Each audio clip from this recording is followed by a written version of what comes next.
Definite గా arrest చేయకుండానేం లేదు అని వాళ్ళు అంటున్నారు. సుప్రీంకోర్టు మాత్రం ప్రీ ఎమ్మెల్యే యాక్ట్ కింద 19 దాంట్లో ఈ కేసు వింటాము అని సుప్రీంకోర్టు అన్నది. కాబట్టి ఇది పూర్తిగా చట్టానికి వ్యతిరేకంగా వీళ్ళు చేస్తూ ఉన్నారు, రాజ్యాంగానికి వ్యతిరేకంగా వీళ్ళు చేస్తూ ఉన్నారు. రాజకీయ దురుద్దేశంతో కేసీఆర్ని టీఆర్ఎస్ పార్టీని మరి పక్కన పెడితే ఇవాళ తెలంగాణ గొంతుక ఉండదు, తెలంగాణ ప్రజల పక్షాన అడిగేవారు ఉండరు, తెలంగాణ ప్రజల పక్షాన పోరాడే వాళ్ళు ఉండరు. ఇక సాఫీగా జరిగిపోతుంది. కాంగ్రెస్ పార్టీని ఎట్లన్నా దగ్గర తీసుకోవచ్చు. రేవంత్ రెడ్డిని చోటాబాయి బడాబాయి అని చెప్పి ఆల్రెడీ కలిసిపోయినారు.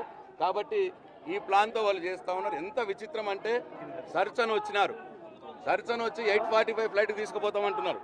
అంటే మొదలే కవిత గారి పేరు మీద కూడా ఫ్లైట్ టికెట్ బుక్ చేసుకున్నారు, బుక్ చేసుకునే వచ్చినారు ప్రీ ప్లాన్డ్గా.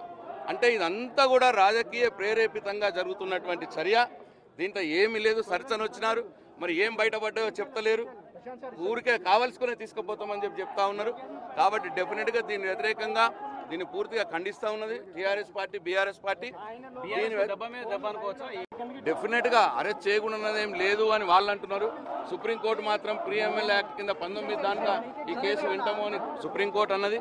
కాబట్టి ఇది పూర్తిగా చట్టానికి వ్యతిరేకంగా వీళ్ళు చేస్తూ ఉన్నారు, రాజ్యాంగానికి వ్యతిరేకంగా వీళ్ళు చేస్తూ ఉన్నారు.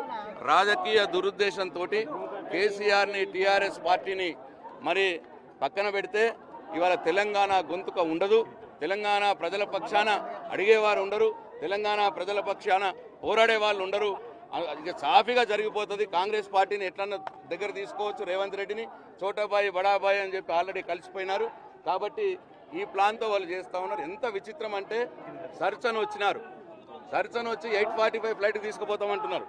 అంటే మొదలే కవిత గారి పేరు మీద కూడా ఫ్లైట్ టికెట్ బుక్ చేసుకున్నారు, బుక్ చేసుకునే వచ్చినారు ప్రీ ప్లాన్డ్గా. అంటే ఇదంతా కూడా రాజకీయ ప్రేరేపితంగా జరుగుతున్నటువంటి చర్య. దీంట్లో ఏమీ లేదు. సర్చన్ వచ్చినారు, మరి ఏం బయటపడ్డాయో చెప్తలేరు, ఊరికే కావాల్సుకునే తీసుకుపోతామని చెప్పి చెప్తా ఉన్నారు.